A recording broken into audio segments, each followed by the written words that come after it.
एक गुरु और शिष्य जंगल से होते हुए अपने गांव जा रहे होते हैं।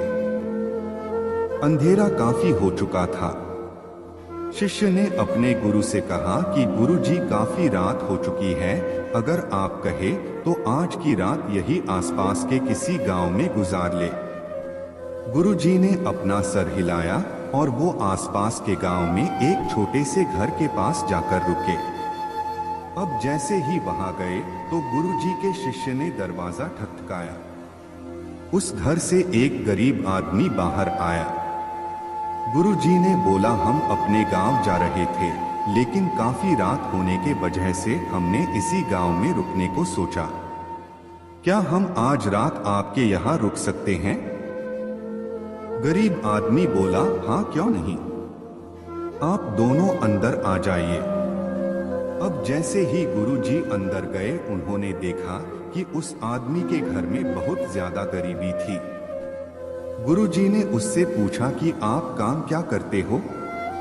वह गरीब आदमी बोला, मेरे पास बहुत सारी जमीन है। गुरुजी ने बोला, अगर तुम्हारे पास बहुत सारी जमीन है तो इस तरह से क्यों रह रहे हो? वह आदमी बोला, यह किसी काम की नहीं है। गांव वाले बोलते हैं कि ये बंजर जमीन है, यहाँ पर कुछ भी नहीं उगाया जा सकता है और वहाँ फसल उगाना बहुत बड़ी बेवकूफी है। गुरुजी ने बोला कि तुम्हारा गुजारा कैसे होता है? उसने बोला कि मेरे पास एक भैंस है जिससे मेरा पूरा घर चलता है।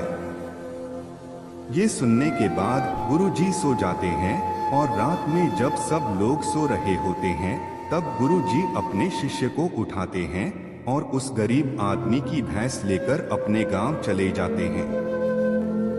शिष्य अपने गुरु से पूछता है कि गुरुजी, कहीं आप ये गलत तो नहीं कर रहे हैं? उस गरीब आदमी की रोजी रोटी इसी भैंस की वजह से चलती है। गुरुजी अपने शिष्य की तरफ देखते हैं और मुस्कुराते हुए आगे बढ़ जाते हैं। उस बात को तकरीबन 10 साल गुजर जाता है और जो गुरु का शिष्य था वह बहुत बड़ा गुरु बन चुका था। एक दिन उन्हें उस गरीब आदमी की याद आती है कि मेरे गुरु ने उस आदमी के साथ अच्छा नहीं किया था, मुझे एक बार चलकर देखना चाहिए कि वह आदमी अब किस परिस्थिति में है। वह शिष्य उस गांव की तरफ जाता है और वहां जैसे ही पहुंचता है तो वह देखता है कि जहां पर उस गरीब आदमी का झोपड़ा था वहां पर एक बड़ा ही आलीशान महल बन चुका था। उस झोपड़ी के बाहर जो बंजर जमीन थी उस पर फल और फूलों के बगीचे थे।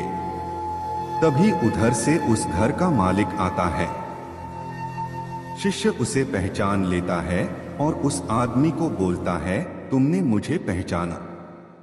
मैं अपने गुरुजी के साथ आया था, हम एक रात के लिए आपके यहाँ रुके भी थे।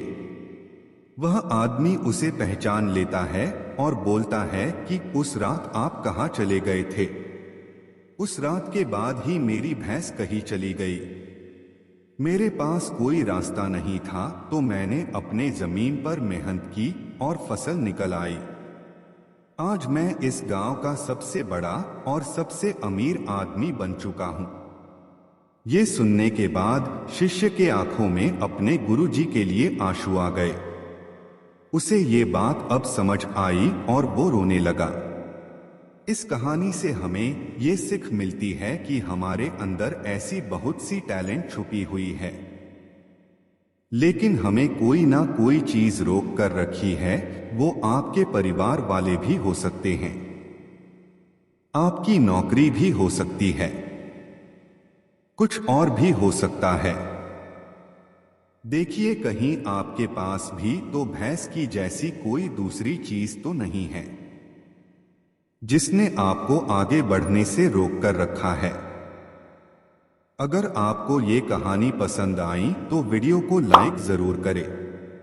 अगर आप हमारे चैनल पर नए हैं तो चैनल को अभी सब्सक्राइब जरूर कर लें और हमें फेसबुक और इंस्टाग्राम पर भी फॉलो कर लें।